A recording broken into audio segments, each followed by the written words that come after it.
building out the offensive coaching staff. We got the Super Bowl this Sunday, everybody. The Pro Bowl games. Jalen Hurts been elevated to the Pro Bowl, his third Pro Bowl. All right, those are the updates on for you guys, and we'll keep an eye on everything that's Shedeur Sanders in his first Pro Bowl. You got Jalen Hurts versus Shedeur Sanders in the Pro Bowl this year. Uh-oh. Good stuff there. Let's go to Jeff Kerr, Johnny Mac. Jeff Kerr joins us here on Birds 365 this morning. You can follow him at Jeff Kerr, PHL. Jeff, good morning to you, my friend. How you doing on this Monday morning? Engagement farming is at an all-time high, Xander Kraus. Uh-oh. What does that mean, Jeff? Oh, no one wants the Eagles' offensive coordinator job. Jalen Hurts is the problem. You name it. Are you telling me that a version of list season is emerging quickly here this offseason, Jeff? List season's coming, isn't it, John? Yeah. Oh, my God. That was my favorite take from a certain – well, it was Elliott. I love Elliott, so I could say Elliott. But that was my favorite take ever from Elliott was – he does a rooting guide, like who you should be rooting for. And he said you should be rooting for the Rams over the Seahawks because the offseason lifts, if the Seahawks win, will have Sam Darnold over Jalen Hurts. I'm like, who gives a fuck? Offseason list. Who cares? Stafford's already ahead. So you root for the Rams to keep Sam Darnold below Jalen Hurts on the offseason list. Yeah. That's where we are. If Elliott ran the Sixers, they'd be way worse shape than they were because I remember back in 2014, Noah Vonleh was better than Joel Embiid per his opinion. Come on. let's not pause. We all Elliott's catching strays. Why is Elliott catching strays? I just thought that was funny. I thought Ryan Leaf was going to be better than Peyton Manning. So I love Elliott's Eagles. I do. I think they're engaging. I think they're entertaining, but stay in your lane when it comes to the other sports. You have no idea what you're talking about. And to my defense and Ryan Leaf, look, Ryan Leaf had more talent. I had no idea he was a mental health disaster. We don't have that information. We don't have that information. He wasn't a mental health disaster in college. Yeah. So anyway, but I digress. So I don't criticize anybody. I mean, it's really difficult to pick players. And if you do it long enough, you're going to get guys wrong, period. And more NFL teams should understand that. But since Xander brought up Jalen Hurts' well-deserved playoff Pro Bowl games berth, Pro Bowl games, what are we doing with this nonsense? I mean, Shedeur really highlights it. Literally, maybe the worst quarterback. I'm going to put this in perspective for you. I tweeted this the other day. The Browns had a quarterback competition this summer, and John and I got to witness it with Joe Flacco, Kenny Pickett, Dylan Gabriel, and Shedeur Sanders. Two of those quarterbacks made the Pro Bowl. Wow. It was probably the worst quarterback competition I've ever seen. Well, Kenny was hurt. He couldn't participate. Joe was clearly the best. Dylan Gabriel, yeah. It's really Shedeur got hurt too. Jalen making it is what I mean. He's the former. He won the Super Bowl. No, he's fine, but he's an alternate. Yeah, he was the third alternate. Which is fine. Yeah, but I'm saying a lot of times people get into Pro Bowls on pedigree. Like Hurts it makes sense that Hurts got in, but the Shedeur thing. It just sucks. It devalues it because of the Tyler Huntley's and the Shedeur Sanderses. It's like, laugh when these guys make it. And then when someone good makes it, like Jalen, you're just like, I'm of the belief you shouldn't be able to call somebody a Pro Bowl selection if they're an alternate. In other words, I actually agree with that. I mean, is it 6 Pro Bowl quarterbacks or is it 3 or whatever? You know what I mean? Whatever. Yeah, the guys who are named to the Pro Bowl are Pro Bowl selections, and if you get there in alternate, you played in the Pro Bowl games. That's how I would do it. You're not a Pro Bowl. Yeah, I agree with that. In fact, I don't know why that's not how it is. I feel like the only exception to that rule would be the NBA because not too many people are named all-stars anyway. So when you are named an alternate, you're like, okay, you're what, 17, 18? It's not I'm just talking about because it's been a problem for years in the NFL because nobody wanted to play in the game when they did have the game. And a bunch of guys would just, as you point out, Snoop Huntley, a bunch of guys would just say, I'm not bothering that. So I've thought this way for years. First of all, and they did, I probably wrote 15 years ago, keep the honor, get rid of the game. I wrote that column. I still remember it. And they have gotten rid of the game. And they have kept the honor. But, yeah, it's got to be for the honor to mean something. You can't consider alternates to be Pro Bowl players. Yeah. It's so crazy with how the Pro Bowl has changed, right? I remember I was watching Don McNabb throw bombs to Deshaun Jackson in the Pro Bowl game like 15, 16 years ago. And I'm like, this game's terrible. Like, this game's not what it used to be in the 90s. And I'm like, I wonder how long it's going to take for them to get rid of it. I never thought it could get any worse. Then they started picking teams and doing all this stuff. And remember, they had Team Irvin the one year, and they tried to do a draft, and then they brought the AFC, NFC back, but they didn't go to Hawaii. It was just the Pro Bowl's just run its course. Yeah, well, it's a game. Pro football is a game that doesn't lend itself to an all-star format because you can get hurt. So I mean, that's and you can get hurt walking down the street. So it's not like you can't get hurt playing basketball or baseball. But let's be honest, you're probably going to be right if you're playing in the baseball. You're probably going to be all right if you're playing in the baseball all-star game. You can't say that in football. Yeah, it's true. So I think that's the biggest problem, and it's always been the biggest problem with an all-star game format. The NFL, but I'm still shocked Brian Moorman didn't suffer serious injury after Sean Taylor nailed him in the Pro Bowl game. There you go. There's a perfect example. Yeah, you're out there, and people have gotten hurt in the game as well. It was always silly, but more pressing matters. Vic Fangio, your takes, Jeff. Obviously, Yeah. Guy's 67 years old. What did everybody think? He was going to be here for 15 years? No, I mean, I was shocked if they would have gotten him for 3. And it looks like, based on Jimmy's report, they're at least going to get him for 3, but I'm like you, John, and I think you kind of tweeted the same thing yesterday. You let this guy run until he tells you he's done. And, yeah, I agree with that. I agree. And then you worry about tomorrow's problems tomorrow. Like, everybody goes, how do you let Christian Parker walk out that building? I'm like, well, because you can let Christian Parker walk out that building. I mean, I don't like it. I prefer to keep him, but I heard a couple people say, well, you got to keep Christian Parker and say, thanks for the memories, Vic. I'm like, no, that's not Vic as long as possible. Yeah. I do understand why some people would say, all right, if Vic is at this stage, do you do anything you can to retain Christian? Now, it's easier said than done because when you get offered a DC job in Dallas, you're not going to say no to that. He's not. Yeah. So I get that. I'm just saying it doesn't, make sense to me why people. If you have Gordon Ramsay as your personal chef, why would you want to change chefs? Yeah, right. That's a good point. Point. How much would this fund? How positioned, Jeff, are the Eagles to handle a retire? I mean, he's Vic Fangio. You don't replace him, but. How do you view like the contingency, I guess you could call it, to replace a guy like Vic Fangio? How fragile is the defense, I should say? Oh, yeah. Like, you might have lucked out this time because, like, say Vic were to retire this week. Jim Schwartz is available. You can realistically. Well, he's technically under contract. He's under contract, but there are ways you can maneuver, I guess you could say. Well, yeah, I don't think he wants to be there. By the way, if they get Jim Schwartz back, you're going to hear the Myles Garrett stuff ramp up again right away. Let's go. Right away. Nothing. Remember when everybody hated Jim Schwartz because he gave up 33 points? Picket fence. Yeah, the picket fence. Well, Jim hated their performance in the Super Bowl. Make no mistake about it. He hated the defensive performance. But he's a really good defense. I actually think he's become even a better defensive coordinator since he left Philly. Well, he was darn good when he was here. I mean, he was. My question is, you're playing a different style.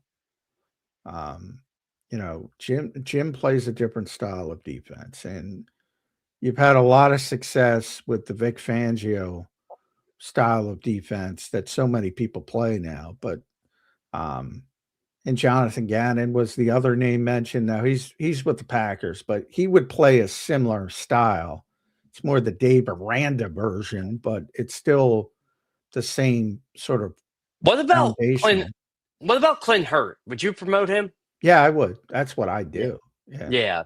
That'd be the if you're going internally, yeah, because he has Well, the at this experience. stage, Yeah. Because of the lateness of it, if he retires from this point forward, or if he retires in July, wherever, I mean, you're kind of screwed from you don't have the pick of the litter, so to speak. So to me, Clint would get, 1 year to prove he can do it. And if not, then you got to go a different direction when you can do a real search with some of the top names. But I think the timing would hurt them now. But I can live with it for Vic. I'll live with it. Yeah, I'm still kind of surprised Vic didn't retire after last year. I thought he was going to win the Super Bowl and say, "All right, that's it. I accomplished what I needed to accomplish in life as a coach. I'm ready to move on." I thought he might. Yeah, maybe he regrets that. Because he could have went out on top. It may be. I mean, if he's coming back next year, then I would say he doesn't regret it because that's but maybe he does. Maybe. How much do you think it's? Do you think it shows maybe that there is dysfunction in the organization? Nothing at all to that, right? I mean, I think it's just an old dude and he wants to hang Yeah. I think it's. I did see that though getting aggregated, like, oh man, the Eagles building must really be toxic. I'm like, well, I don't disagree, but I also don't think that's the reason that Vic Fangio wants to retire. I just think he's 68. Was it toxic at the Super Bowl party? Because he was talking about retiring then, and they just won the Super Bowl. Yeah, right. No, I don't think it's toxic at all. But if you're the Eagles, you're an important figure in the Eagles front office, especially your Howie Roseman. You got to say to this guy, like, hey, you kind of need a decision here because teams are hiring coaches, and we just can't be left out in the dark. We have a chance to get a Jonathan Gannon or a Jim Schwartz here. And oh God, if they got you, I actually don't hate Jonathan Gannon like most do, but can you imagine if they brought him back? Yeah. Well, again, another fake narrative on Jonathan Gannon. I'm telling you, I can't deal with this stuff when it comes to that. The organization hates him. Yeah. Yeah. That was complete bullshit. Yeah. I mean, they did have like the number 2 overall defense that year, didn't they? Yeah, number 2 with 70 sacks. Yeah, they were like 6 or 7 yards from being number 1. It was really I'm not gonna lie. That's one I don't really get. I mean, I get that the Super Bowl ended the way it did, and it felt like that's all it was about. It's how the Super Bowl ended and how he took a job. It wasn't just that. Don't you remember the couple weeks prior when everybody's like going crazy on Jonathan Gannon, and then the thing happened in the parking lot where he's like, "Let's gut them mother effers" or whatever he said. Yeah. Well, they hate all coordinators. I say it all the time. By the way, I hope, God, every day I got to learn which Kubiak is which Kubiak. Clay, right? Clay got hired. Clay got hired. No, Clint got hired. Got hired. Yeah, that's what I'm saying. I thought the Rams guy got hired too. No. Yeah, Mike LaFleur got. Mike LaFleur. LaFleur. Okay. So a son of a father got hired, and a brother of a brother. Yeah, exactly. Wait, so who's Clay Kubiak is where then? He's with the Rams. Okay, Clay's the San Francisco. All right, I get them mixed up all the time. So Clint is going to be the next Raiders coach. I just hope to God he can concentrate for the Super Bowl, Jeff. I don't know how he could do it. I don't know how he could do it either. I don't know how Jonathan Gannon did. Well, I guess he didn't do it. Yeah. Well, that was the big narrative. That's maybe one of the reasons the fans hate him. That was the big narrative. Because he told Breland Moore after the NFC Championship game on Fox he was staying. Yeah. And then the Cardinals stuff comes up. I'm like, Cardinals don't have a coach yet. It was a little snaky looking, John. Like after the game. Yeah, but on the field, he's like, there's been not only reporting from me, there's been tremendous reporting from other people. You bring up that pre-conversation.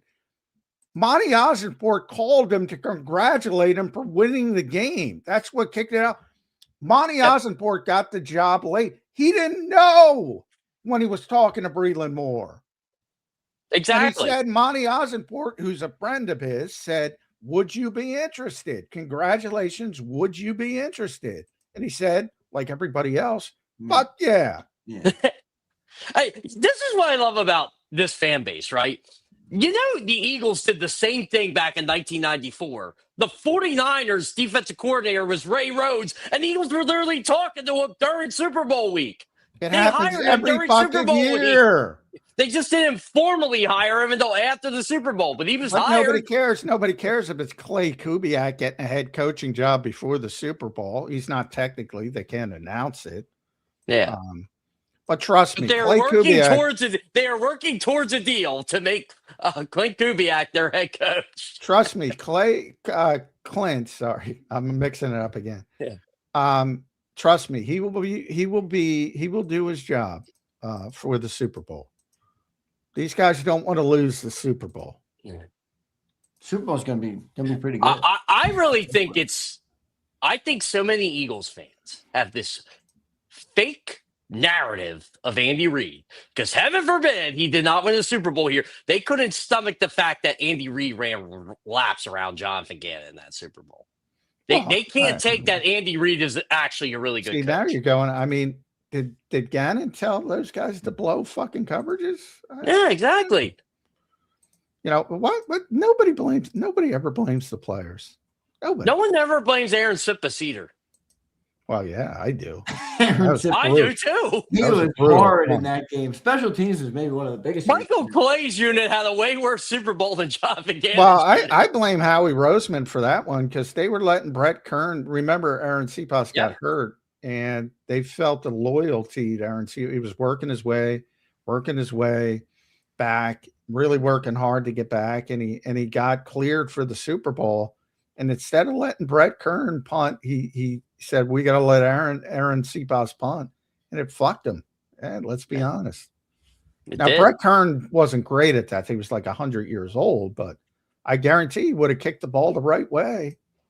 I guarantee you. Yeah.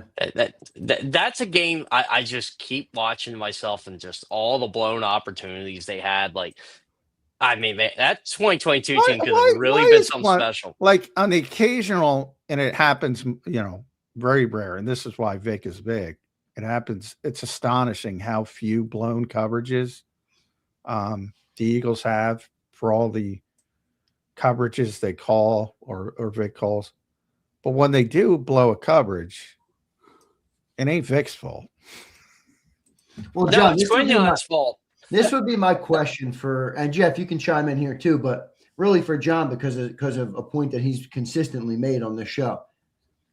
You always say, John, and I agree with you, that players are first. And that when you look at offensive coordinators, you remind people of that consistently. Coaches say that. Coaches say that. No, and I agree with you. I'm not saying, but then you have a guy like Vic, right, who's as established and respected as he is.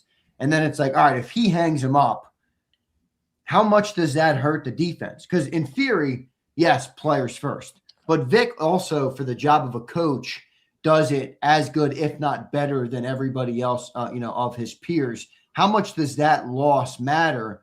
I think players are still first, but you have a coach to Vic Fangio's pedigree. How much does that loss actually mean as compared to maybe losing Kevin Patullo on offense, or in the case of success, losing Kellen Moore on offense?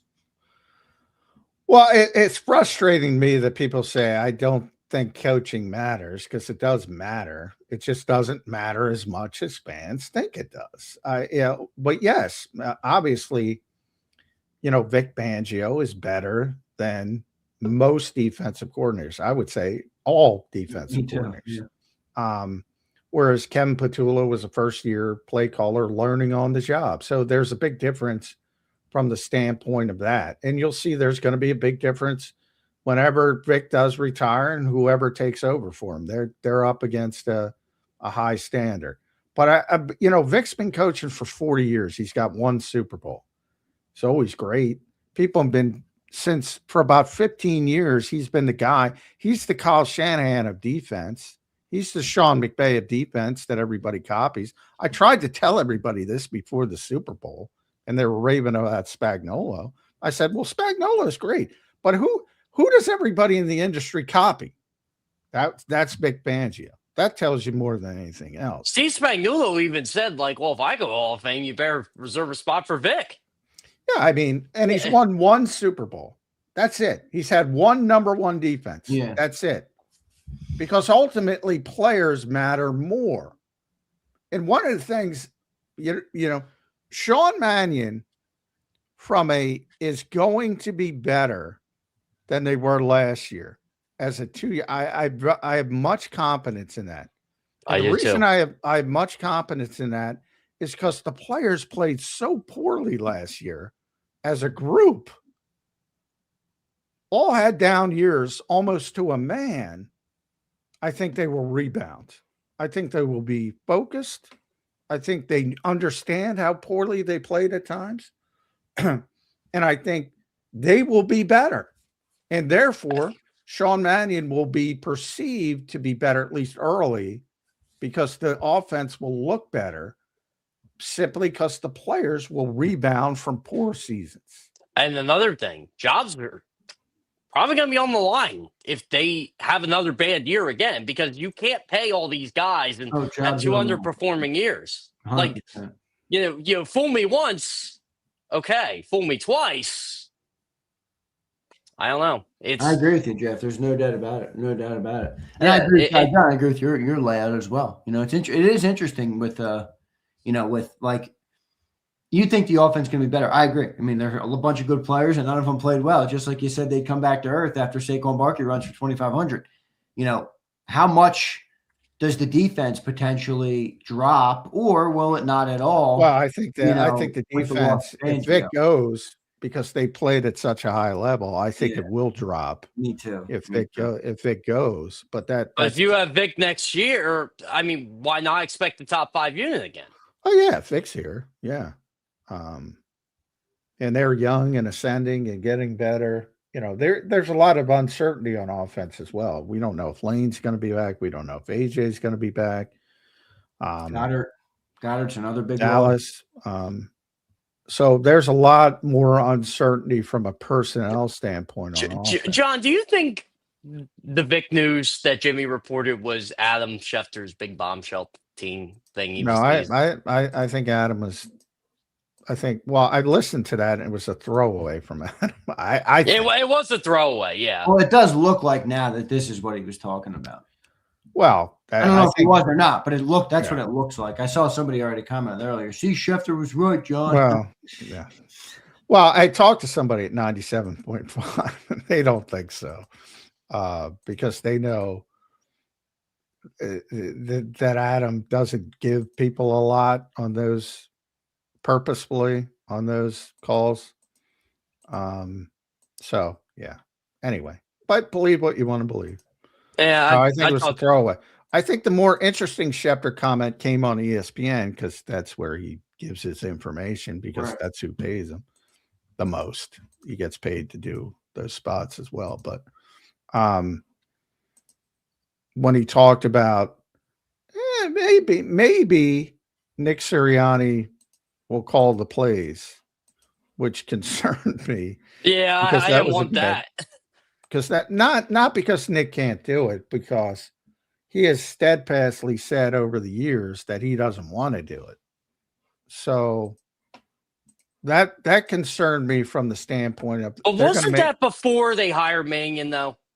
When he said that, he said that he said that multiple times over the years since he gave it up to Shane. Like he doesn't want it back. I meant when Schefter said that. Didn't he say that the same day? Yeah. It was before they hired Mannion. That was, I think, the more because I mean, let's be honest, that's going to be a narrative all season. If Sean Mannion starts to struggle, people are going to start talking. Is Nick calling the plays? Is Nick taking over the plays? Or is Josh Grizzard? I think they set it up. I think that's why Josh Grizzard is here. So Nick doesn't have to call plays. I think he set it up that way. Yeah. Yeah. And Josh is an excellent third down schemer and play caller. He was that first year in Tampa when he was passing game coordinator. And yeah, I get but by the way, I saw, and I don't want to out the person, but I saw this.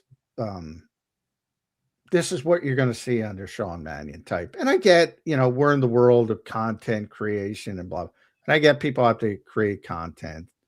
The best story Nick Sirianni has ever told me, literally number one, and I say it all the time on this show, is when he was explaining his first interview with his buddy Larry Karras, his mentor. People hate bringing up that name because Nick will talk for 5 hours about Larry Karras if you let him.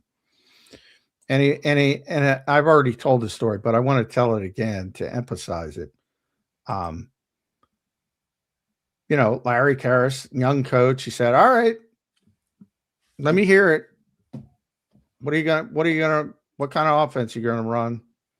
And Nick is a young coach, like everybody in that situation, probably he's going, "All right, I'm going to wow this guy with what I think he wants to hear," basically. And he starts going into what he wants to do, and he stopped him right away. And he said, "You don't even know who your players are. Why are you talking about? Why are you talking about why you're going to run?" Trying to teach, and he did. He taught him that lesson. And it's like, man, you got a bad coach if you're not going to build around the players you have. You got a bad coach. We do a that. lot of coaches though who will like literally trade a player if it doesn't work in the That's system. fine. Yeah, That's fine. There's nothing wrong with having a fundamental philosophy. Like Right. Vic has a fundamental philosophy, and you work to acquire the players that best fit that fundamental philosophy. Right. But until you get there, you got to take advantage of what you have. We do that. We do that at the high school level. Like just even at high school basketball, we're looking at our players. We're like, okay, this is what worked last year. This is what didn't. Let's try to make a different offense or a set defense that we're trying to maximize the talent level we have. And because you got a kid who does something well and maybe a kid who doesn't do something. I mean, that's just coaching 101. Yeah, and that's why I get upset because a lot of these people, like, I kind of want to call them out and said, look, I'm not saying I'm a professional coach or anything, but you ever coached before? And I'm not talking about, like, 5-year-olds. I'm talking about, like, at a different level. Like, that's not exactly what they're going to run. They might run a variation of that, but that's not what they're going to run. And Nick's a perfect example because when he was in Indy, they had to build 3 different offenses. And when he came here, he started with his Indy offense with Phillip Rivers and, said this isn't working and scaled it back. Because Jalen Hurts ain't Phillip Rivers. I mean, it's just that's one of I don't get why so many and one of the cliches. There's a million cliches in football, obviously, but when it comes to coaching, number one is if you're hiring a scheme, you're doing it wrong. Yeah, I agree. Everybody says it, and they say it for a reason. Jeff, any thought on if you tell me I'm wrong, it's fine. Any thought on the potential of like this offense looking like it's like an offense by committee? I brought it up to Johnny. Disagreed. Well, I don't want to speak for Johnny. Disagreed with me, but I do look at a pressurized situation in Philly where expectations are high. Pressure is even more increased after what happened last year with Kevin Patullo and the way the offense never quite got it going. And now you have a 33-year-old guy who's calling the offense, who's never called plays, who has very limited coaching experience, with a rabid fan base, a rabid owner, maybe more than the fan base, who will fire a guy after 1 year, all right, and a guy who's his passing game coordinator who's called plays before, a tight ends coach who's called plays before, a head coach who's an offensive-minded head coach. I look at that and I say, boy, this, if this gets ugly, it could unravel quick. How do you see the setup of the offensive staff and any problem with it as it stands so far?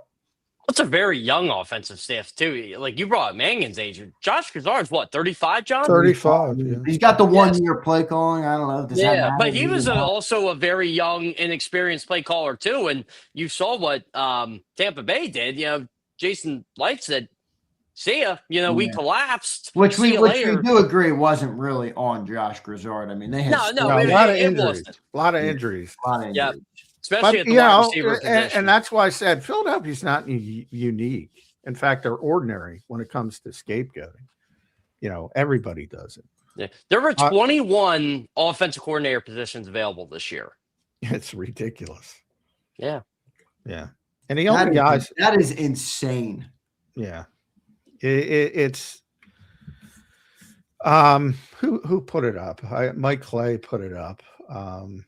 He's got his spreadsheet of all the offensive play callers, offensive coordinators. So, the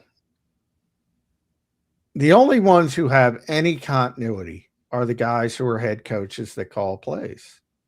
So, but there's so few of them.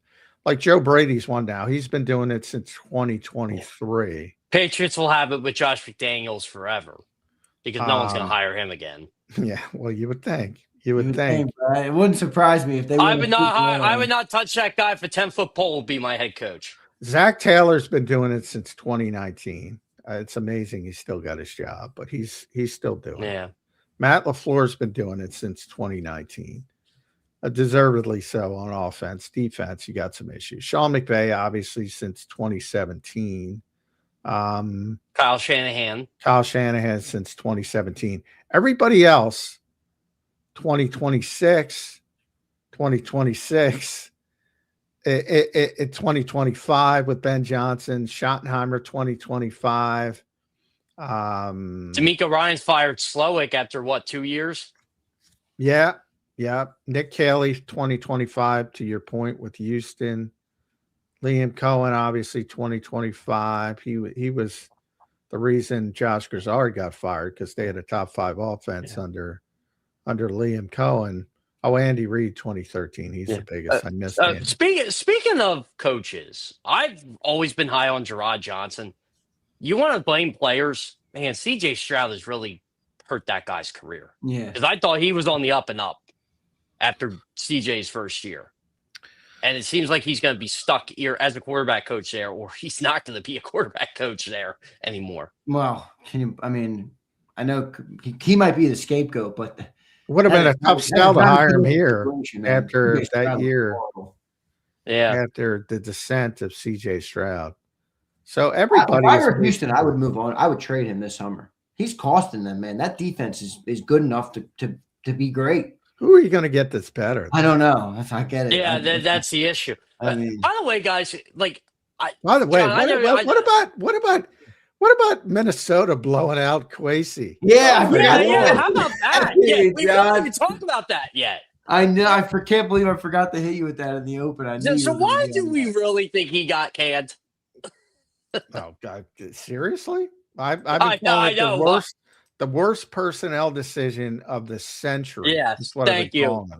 That whole paternity leave story, I'm like, yeah, okay. Well, that's kind of people. John, when it happened, brother, right here on this show, you said that's a fireable offense. I don't call for people's jobs, but that's a fireable offense, if I remember. Well, I think people don't understand. A lot of it is Sam's in the Super Bowl, but let's say, all right, because Sam was going to cost a lot of money.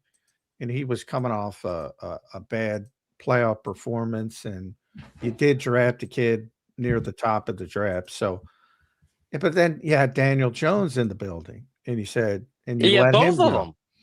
And then you had Aaron Rodgers, who wanted to play for them at a discount, and you said, "Nope, I'm good with JJ McCarthy."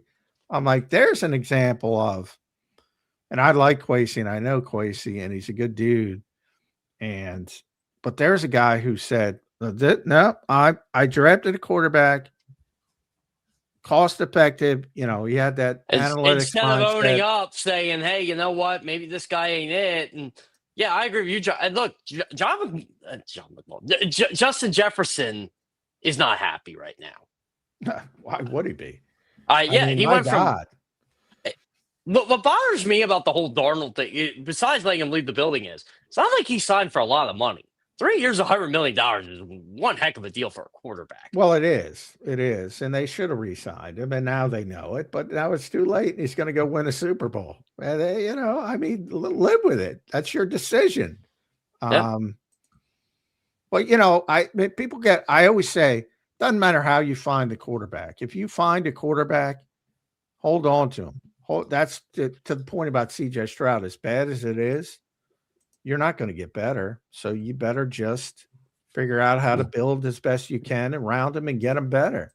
And I feel like DeMeco Ryans is too good of a coach where the Texans are going to bomb out at 5-12. I just don't think that's going to happen. I think he's a really good coach. I think he's a defensive savant, and that team is built to win at least 9 games. I think we've seen this year. I thought was the year they were not going to do as well because they started 0-3 and they ended up winning 11, 12 games. Yeah. But to your point about the paternity thing, now that it's sort of reverse. We were having the discussion earlier about this guy coming in with Jeff Stoutland and Jamal Singh, all these veteran coaches, and Aaron Moorhead, and yada, yada, yada. Now, that's the thing.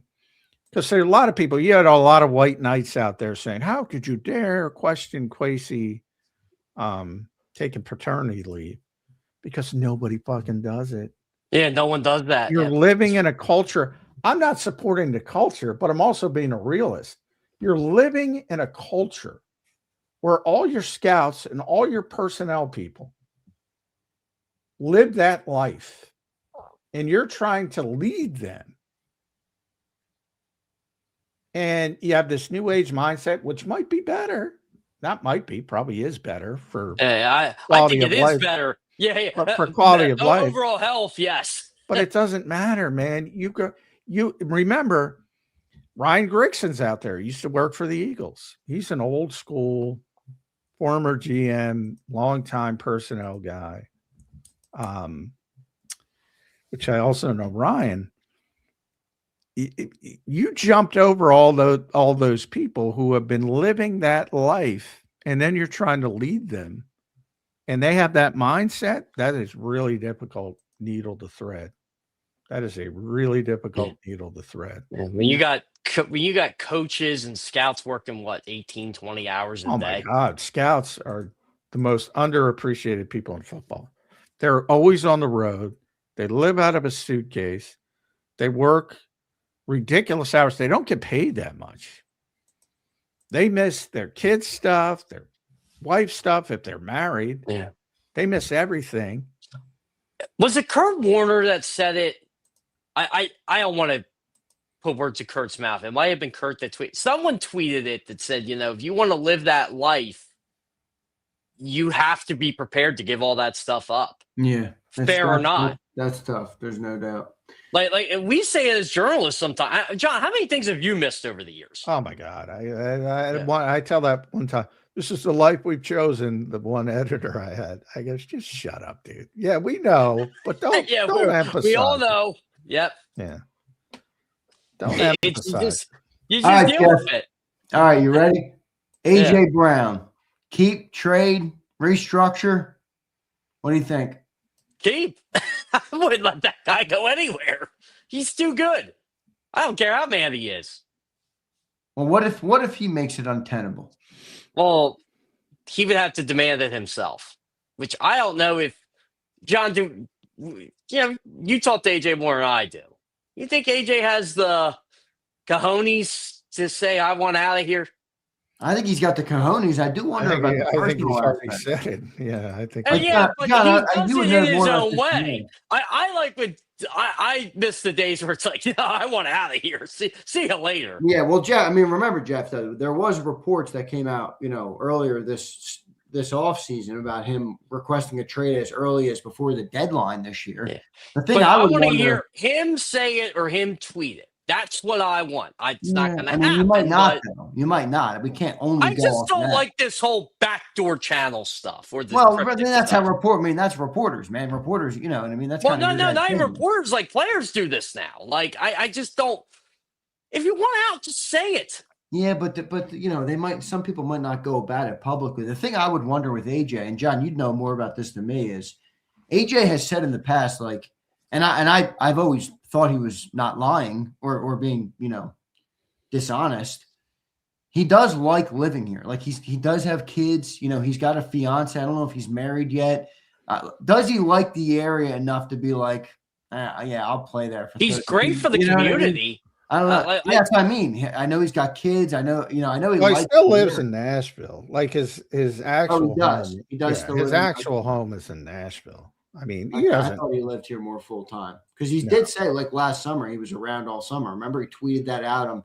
I'm in Philly all summer. I need a quarterback to throw to me. He tweeted that out. I remember his permanent residence is still in Nashville. But he's got good for tax purposes. AJ, New Jersey's no good. Well, that's true too. Tennessee is good. That is one of the reasons. And don't forget, New Jersey is horrid, John. Oh, I live here. I know. Believe me, I'm aware. I was gonna say, are you two both Jersey guys? I'm not a Jersey guy. No, I'm not a Jersey guy. Yeah, I know. You're not in Jersey, we just got our property tax assessment. It makes me want to cry. But, yeah, it's ridiculous. I think one of the quickest things I've ever said about Jersey was when someone asked, "Why do you live in Jersey if you're doing this job? Want to be closer?" And I think I said as quick as like, "Why the f would I want to live in New Jersey?" By the way, AJ lives in Jersey. Most of them do. Most pro athletes. Well, and that's what I mean. So there is something good. If all the people who don't care about money live in Jersey, then if taxes aren't your biggest issue, then there is something. I mean, you're going to get. It's the Northeast. You're going to get taxed to high heaven, and these guys get because they make so much money. Yeah, they don't care. They pick the best town, which is fine. Yeah, and he's picked the best town. So I would never tell people where people live. I never do it, but you can probably figure it out. But yeah, so he lives he doesn't change like the plates on his car. They're all Tennessee, and I shouldn't be telling that, but yeah, what are you doing, John? he still lives. I'm trying to say he still lives in Nashville. So now he doesn't dislike it here, but no, he's not gonna. Yeah, all right, that makes more sense. I mean, look, I thought he lived here full time. I was born in the suburbs of Philly. If I had a place in Nashville, I'd probably go to Nashville a lot more. But the first thing he did was go to Florida. I don't know if he has a house in Florida. He might. But if you saw that video clip, if you give the kid on the street like $500 to buy a PlayStation something. PlayStation 3, I think it was, wasn't it? Or 5. F5 PlayStation 3. Yeah, Jeez, I don't know. I'm not a video game guy. So he was in Miami. So, yeah, he likes it here, but that would not be the reason. Yeah, I like it here too. Right now, I hate it. Nobody likes it now. I lived in Minnesota for 10 years. This is what it's like living in Minnesota. See, I don't like that. It snows once and it never leaves. And that rarely happens here because it snows, even if it snows a lot. Yeah, like 2 days later, it'll be 45 and a bunch of it will melt. This stuff's not melting, man. I couldn't get the ice off my car. And it's hard. It's harder now. It's like rock solid. I was out there with a metal shovel. Until I was. Destroying ice. You have to use the metal shovel. You have to. You're not getting anywhere with a regular shovel. I had the car in the garage, and the roof is sloped above it, so all the snow fell off the roof in front of the garage, and it froze a big pile of the snow. And I'm get my car out. I gotta destroy the snow, man. That went viral with the snowblower, and he got done that one part. All the snow fell off. Yeah, he just kind of looked at it like, oh well, brutal, man, brutal. So. Is what it is. All right, so Jeff thinks keeping AJ. I think you want to keep AJ. I do wonder, what. I would love to keep AJ. Do you think he's happy about the Sean Mannion hire and the Josh Broussard hire? I don't think we get an answer for that until what? No, the Eagles are going to lobby him to come back for one more year. I don't think there's any doubt about that, but. Yeah, I don't think it's, if you get Mike McDaniel, I think you got a better chance to lobby than Sean Mannion, but that's just, it is what it is. They're going to lobby him. Who would go? I have a hunch of who would go after AJ Brown, but what would you give up for him? Probably a conditional 3 that can become a 2 would be my Howie Roseman guess. I'm trying to think what I would try to get first round pick, right? We are clear about that. It's not a first round pick for a 29-year-old. Well, he makes so much. Yeah. But you can do a lot of things. You can tweak the contract on the way out. You know what I worry about, Vander? And I said this at times to myself watching games last year, especially since I got to watch games from a different vantage point. I'm thinking to myself, have we seen the best of him? Yeah, Jeff, it's completely fair. I'm an AJ Brown guy. Yeah, it's completely fair. I am too. Yeah, it's a completely fair question. I was like, okay, something's up here, and I don't think it's him dogging it. I wish it was him dogging it. No, I don't. I'm going to read something to you guys. I'm going to try and find it right now. But if you look at A.J. Brown's pre-draft scouting report, one of the things that it says is basically drops the ball when he loses focus. And I do wonder if, just his thought on the offense as a whole is what maybe made him look like he lost a step last year. So I'm going to try and find it for you guys and see if I can. I really do think his frustrations led to a lot of his on-field stuff, like the drops and the routes run and all that. So here's the pre-draft scouting report. Ready from Lance Zierlein. Weaknesses, and I'm not going to read the whole weaknesses, but appears more quick than fast, needs to prove he can work downfield. Drops appear when focus declines. And you did see more drops this year, and you did see an A.J. Brown that maybe I don't want to accuse him of having no focus, but he clearly didn't love the offense, for the last couple years. Maybe that's the reason, I thought that was an interesting little pull there from the scouting report on A.J. Brown.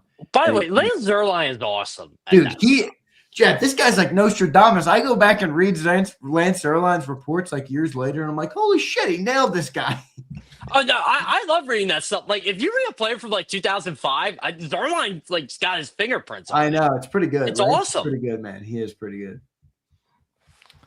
Yeah, it's tough, man. I mean, you're going to get guys wrong, like I was talking about. Yeah, naturally. Right. Yeah, we all are. I'm not saying he's perfect. I'm just saying he's really good, but yeah. The key part that we don't know is the off the field stuff. Like, we don't have that. And even guys like Lance who work for NFL media, they don't have that. They don't have that information. Nobody does. So that's the stuff you can never gauge. And you don't know about, you can watch the film and you can do a good job with that, but you don't know about the work ethic and what they look like. That's why the old school scouts, they like to talk to teammates and, about how they go about how their approach to do it. You'll always hear coaches talk about, does he love football? Because a lot of guys only play football because they're going to make a lot of money. Yeah. And because it's not easy to play football. Yeah. And you can't measure part. You can't. It's weird. Yeah. It's just one of those things. It's like who was it? Anthony Rendon, the baseball player. You think he loved baseball? No, but he loved the money.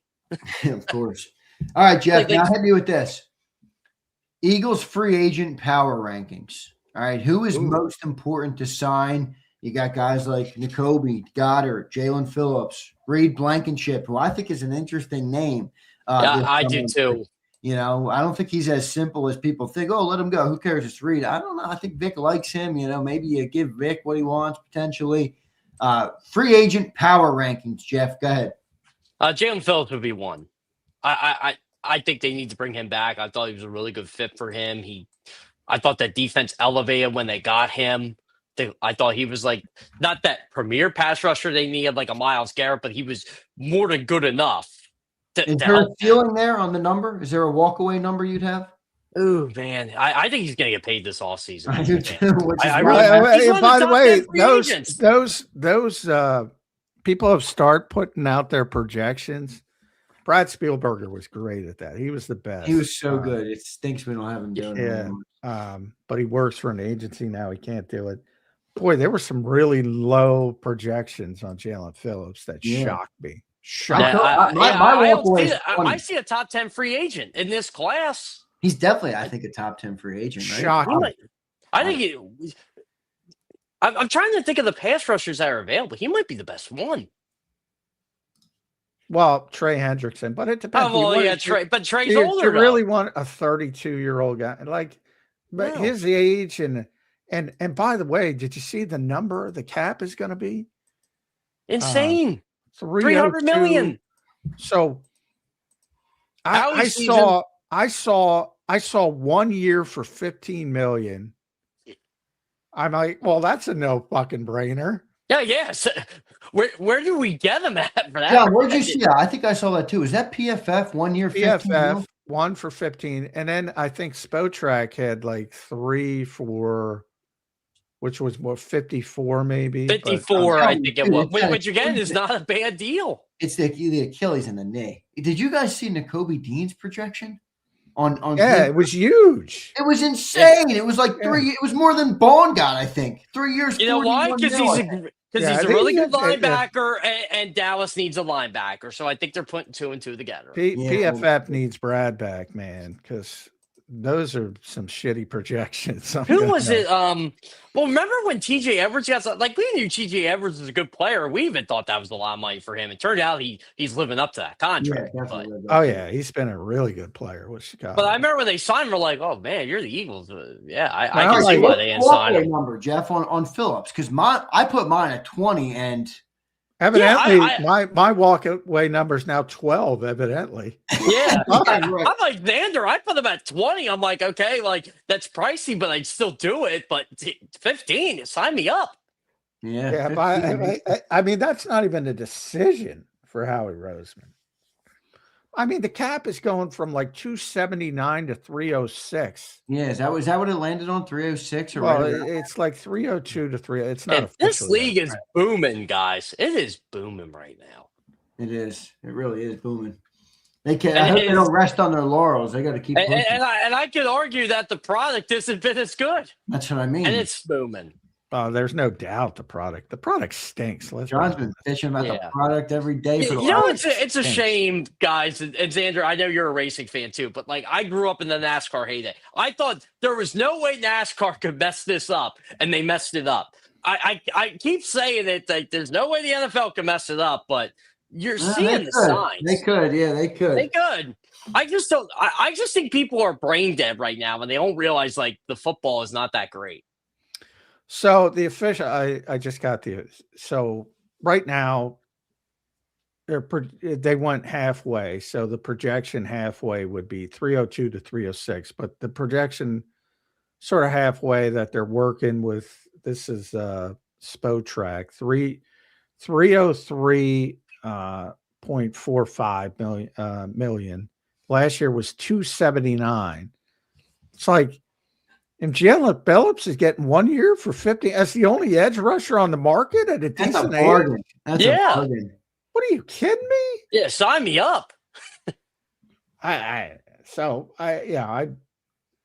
Look, maybe he's not getting 25 million. Maybe all that is nonsense, but 15 million. I would love to see. Somebody must have some medical information that I don't have. Yeah. I'd love to see Nakobe back. I just don't think it's going to happen. Not in 3 years. Not in 3 years and a 41 million. And you have Jahad Campbell waiting in the wings. I like Nakobe Dean though, man. I get it. You too. I don't think he's going to be back, but he's a guy not to like about Nakobe Dean. Other than the injuries, obviously. Especially with a guy like Vic Fangio, which might be leaving soon. A guy like Nakobe Dean's a guy I want in my locker room. Yep. But I get it. I'm not saying that I don't understand the business part of it. I mean, there was a time when you knew that the Eagles would never pay Nakobe Dean at all, and then they changed everything with that's interesting too, because you built your roster now with Vic in mind, who values linebackers, and you want to go to Jim Schwartz in the Nigel Bradham days being the upside. Yeah, so ESPN, by the way, guys, ESPN did a top 50 free agents. Jalen Phillips was number 5 on the list. Yeah, I'm not surprised by that. Reid Blankenship was number 32 on the list. Yeah, he's a good player. Nakobe Dean was number 48 on the list. So Jalen Phillips is the 5th best free agent, and he's getting 1 year for 15 million. Yeah, sign me up, guys. He's getting more than that. John, you need to get like Brad Spielberger off the record. Hey, Brad, give me a real projection on it. That's a good idea. Hey, Brad, if you were working at PFF, what would be your projection? Yeah, right. Okay, don't reveal the name, although we just maybe I think the next show, John Dawn, when he comes up with contract predictions, we're all gonna know who he's right. Now, but yeah, some of those, and they just put it out there, and I can't even find it. But I know I saw it. They had him projected at 17.3 average annual value. What? That's Spotrac, right? I think that was, but that's what ESPN used. But I think they did pull, because Spotrac was what, 350 for 51. Yeah, something like that. Yeah, which is about right. I mean, Josh Sweat. This is why my walkaway number was 20. And I'm not saying Jalen Phillips isn't a great player. I do think he's a great player, but I mean, is Josh Sweat better than Phillips? Probably, right? Or right there. I would say he is. He got what? He got 18 mil from. I don't think he is, but certainly not to Vic. You don't think he's better than Phillips? No. Damn. No. I think if we're going off talent, I think Phillips is better. But and by the way, the cap is going up $25 million. That's a lot of millions. You guys remember when the cap went to $100 million? We were all losing our minds. That wasn't that long ago. What about Reid? Are they going to repay Reid? I don't think. I think he had a bad year, so I think Reid's going to be pretty easy to get back. Yeah, I like Reid. I'm not anti-Reid Blankenship. You see all the aggregators, they're going, well, he'll go to Dallas because Christian Parker's there. Like Christian Parker's running Jerry Jones's outfit. I mean, you think how much of a say do you think Christian Parker actually has on that? Oh my God. I love Christian, but I mean, let's be honest, nobody has say in Dallas. That's why Brian Schottenheimer's that coach. It's wild the way people think. Like he's going to walk into Jerry Jones. Hey, let's overpay Reid Blankenship. I mean, Jerry's probably like, who? No, Jerry. I bet you Jerry's so out of touch. He might not know who Christian Parker is yet. He's so out of touch. Oh yeah, we have Jerry Jones can own the Cowboys forever. Yeah, well, that's what it is. All right, Jeff. Good show, man. Any final thoughts on a Monday? We're in week 4 of the offseason. We got the Super Bowl coming up. Well, you got to give me a Super Bowl pick. You got to give me a Super Bowl pick. Yeah, well, I'll go Seahawks. I'm going to pick Seahawks. I like this Patriots team, but I just think Seattle's too good. And I'm a big Mike McDonald guy. I'll tell you what. Kubiak's going to screw it all up because he's not focused. He can't concentrate. I'm not focused. Picks. I'm thinking I might go contrarian this week and pick the Pats. Yeah, I don't like all these people picking the Seahawks. Yeah, you know what I'm saying? I don't mind when people go contrarian. Everybody hates them. I might go. I don't mind that. I love Rabel and I love Drake May. I mean, Drake May can't play as bad as he had this postseason. He has been brutal in this postseason. He's a young player, man. You remember, Brady won early in his career. Didn't have to do too much. Not do anything. But this is what I worry about in this game. To me, Leonard Williams and DeMarcus Lawrence are going to determine this football game, for better or worse. I've been told it's quarterback versus quarterback only, Jeff. No, I don't play that game, Jeff. The trenches are a big one. You know who's going to have a big game? You guys know. I don't need to say it. You guys know who's going to have a big Milton freaking Williams, baby. I think he will too. Ball out. I also think he's going to have a big game. Ernest Jones. It's a good one. I like Ernest Jones. There's a lot of players on the defense I like. It's between Devon Witherspoon. I think Jake Bobo's going to have a big game. Jake Bobo. What do you have? 2 catches all year before the touchdown? I just like saying his name. You know, he's also one of my underrated trades. Rashid Shaheed is one of my favorite players. He turned out to be a good trade for them. Yeah, he creates a lot of space. Yeah. He's a manufactured touch player. The Eagles need to get a manufactured touch player. Yeah, you know what the Eagles need to get? An Ohio State wide receiver. That's what they need to get. Yeah, Smith and Jigba's pretty good. Yeah, that dude is really good, man. All right, wait till Jeremiah Smith comes out, guys. How big do you think the Seahawks win by? You think it's a good game, or do you think it's a commanding? I hate to say it. I think it's going to be at least a 10-point game. Wow. Super Bowl MVP Sam Darnold. Oh, well, it's going to be a quarterback. They don't pick anybody else. It could be Jackson Smith and Jigba. 4 touchdowns, Super Bowl MVP Sam Darnold. Then I'll get all the idiots in the chat. Well, the supporting cast was so good. What if Milton goes back and has 2 sacks again, and he finally gets his revenge? Well, Josh Sweat, and he gets the Super Bowl MVP. Josh Sweat had the best performance in the Super Bowl last year, and he didn't win MVP. That's true. I love Milton. I'm rooting for Milton as well. I am too. I'm a Milton fan. Yeah, me too. It seems like he's, everything about Milton was good. I also like Trayvon Henderson. I like him too. I hope he has a good game. Me too. I don't understand that. Is he Ohio State?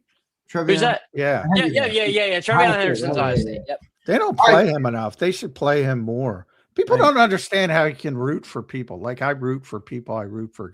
It's easy to root for players. I love doing that. That's what sports is, rooting for freaking people. I say this all the time. I say this all the time when I cover the Phillies. I'm like, I don't think you guys get. Like, I legit root for Trey Turner to do well. And, Johan Duran to do well. Like, when you talk to these guys all the time, you want to see them do well. Al Bo's one of the guys I want to see do well. I never let them take that out of it. There's a human element to all this. There's no doubt about it. All right, Jeff, good show, man. We appreciate you joining in. Make sure everybody goes and follows Jeff Kerr at Jeff Kerr PHL. Jeff, we appreciate you joining in as always, brother. It's always good talking on a Monday. Enjoy the Super Bowl, and we will talk to you hopefully if you're available next Monday, right when it wraps up. All right, I will be available, but I'll be very tired because I like to watch the Olympics, so I'll get to watch a lot. Oh, the Olympics are starting. When do they start? I don't even know. Friday. Oh, hell yeah! What's your favorite Winter Olympic sport, real quick? Oh man, I actually like. There's a lot I like. I like the snowboard cross where they race on the snowboards. That's a lot of fun. Incorrect. It's the luge. The luge is banging. Oh, I like that. No, I like skeleton more than luge because you go face first. I like them all. What's the sled? The bobsled? I like that. Bobsled. All good. You know, a lot of like racing like guys are in bobsled. Like, Sarah, you ever heard the name Jeff Bodine? No. He used to be a NASCAR driver. He's an instrumental part in the bobsled team. Yeah. So I think it's really cool how they do that. But yeah, do they still do biathlon? They do. That was the dumbest sport. Like, who came up with that? We're going to go cross country ski, then stop. And then we're going to shoot at a target. It is an interesting. I'm intrigued by the cross country skiing because I'm a runner, but I'm like, I could never do that in a million years. Yeah, we're going to cross country ski, which is fine, but then we're going to stop and shoot some rifles, and then we're going to start skiing. The alpine downhill is really good too because I like how fast they go. Yeah, that downhill skiing's great. The Americans win at that. Americans better win. But the luge win. Shoot rifles. Americans should be winning the rifle shooting. Jeff, thank you for joining in, brother. We appreciate it as always. It's always the East Germans. East Germans win. That's good too. All right, Jeff. Good stuff, man. Thank you, brother. See you guys.